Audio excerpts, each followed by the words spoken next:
Hi family, you're welcome to Naname's classroom. Remember, in this classroom, we say knowledge is what? Power. So tell yourself you're going to acquire power. I'm also going to acquire power. Remember, today we should learn continually. There's no pause in studies. So let's dive into our lesson today. For this week, we have been looking at settlement, where we say settlement is a place where people live. Then we came to site and situation. Yes, before you settle in a place, you need a site, the actual piece of land. Then you have to check the condition around the site that you want to have your building with. So all the condition that surrounds the place to make it more peaceful, either it's going to cause distraction or peacefulness. We call it the situation.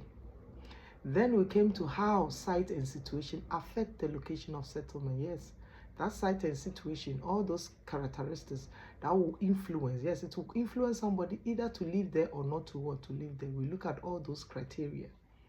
Then we came to types of settlement yesterday, where I explained to you that the settlement you live in can either be rural or can be what? Urban. If it's urban, it is what? Multifunctional, where the what? Economic activities, there are many. Secondary, tertiary, and quaternary sectors. That's where those people predominantly live. Yes, the buildings are mostly close together. There are so many social amenities in such places. It's well developed. Then the rural settlements, we say, are the villages. In fact, the urban settlement, I made you understand that they are the towns, the cities, the conurbations, the megalopolis. It depends on which country and what type of the highest ranking they have or the hierarchy they have there. Then the rural areas are the villages, you all know, the hamlet and the villages. Mostly those who live in the rural area, mostly social amenities are not found there. It's not so clustered because mostly there are farmhouses that are there. So when you meet this family with their home, you go to the next one before you see them. You see another family. Predominantly, these people are unifunctional. They are into what? Primary economic activities. Like you should know all the primary activity, agriculture, that's farming, mining, and so on and what, and so forth. So if you are living in such areas, we say you are living in what? The rural what? Settlement. Today too, we are going to what? Continue with classification of settlement. How do we classify settlement? Most of the time, settlements are classified according to patterns and what? And shape. So today we'll be looking at the first one we call what? The patterns of what? A settlement. What is a pattern of what? A settlement? A pattern of a settlement is how the buildings in the settlement is what? Arranged. How the buildings in the settlement is arranged, we call it what? The pattern of what? The settlement. Here, our emphasis are on the buildings. So when you check most settlements, sometimes you find out that the buildings are close to each other. Some are also far away from what? From each other. So patterns of settlement can either be two. Patterns are two. We have two. The first pattern, we call it dispersed. And the other one is called nucleated.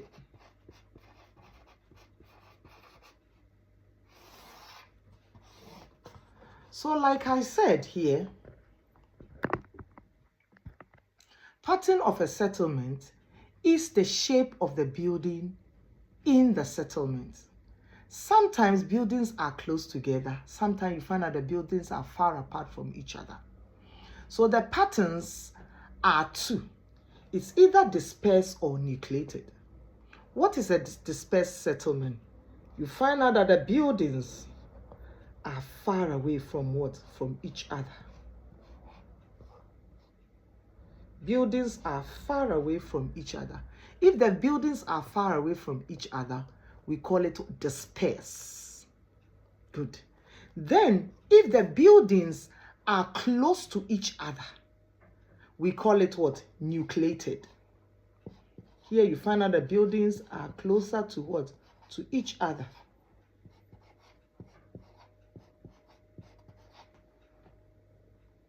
That is called what? Nucleated. Buildings are far, Building are what? Are close to each what? Is to each other. These are the two different patterns of settlement that we have. Remember, patterns of settlement is the arrange. How do I put it? It's how the buildings are arranged in a settlement. Some buildings are close together. When they are close together, we say they are nucleated. And when the buildings are far from each other, we call it what?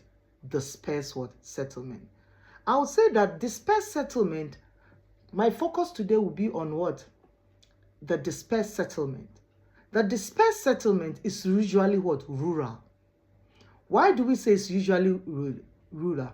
Because they're what? The houses are far apart from what? From each other, and they are scattered. We normally sometimes say they are what? Isolated.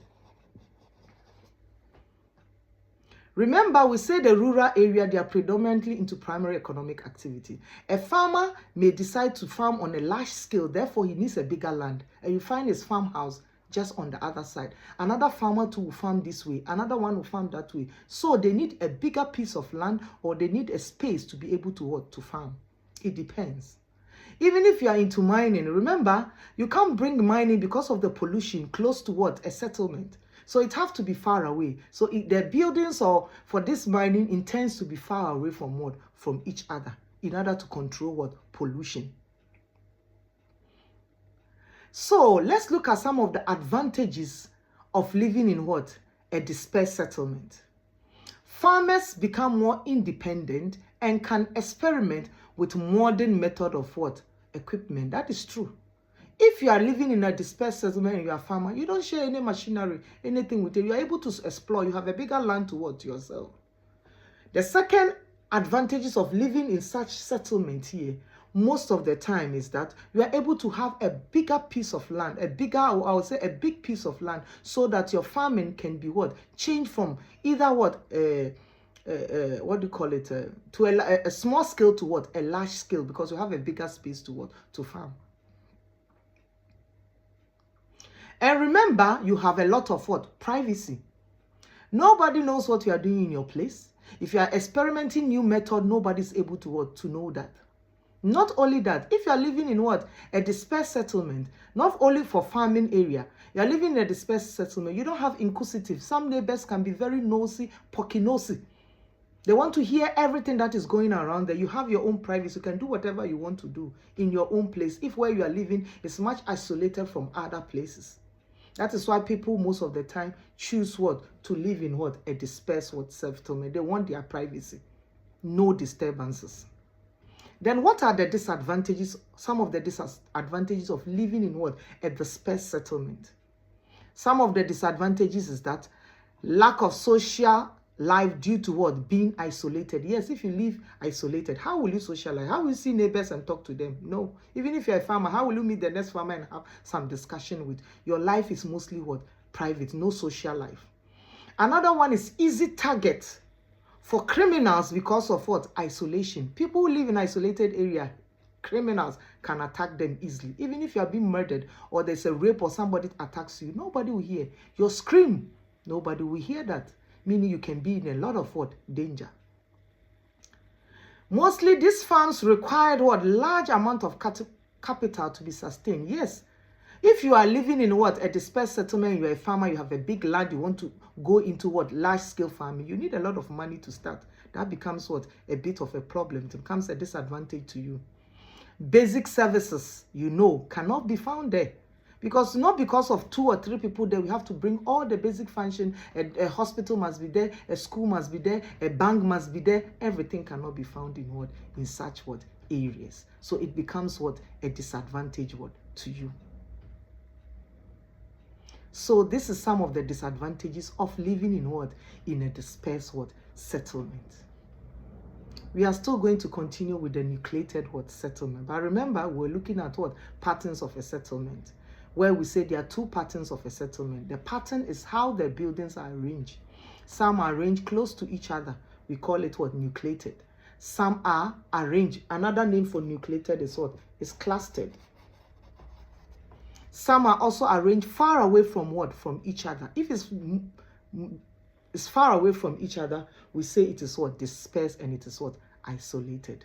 And remember, we look at the various advantages and what and disadvantages. See you next time in my class. If you have learned something, remember to like, share, comment, and also share to other students or anybody who also want to learn about the world he or she live in. See you next time in class. Bye.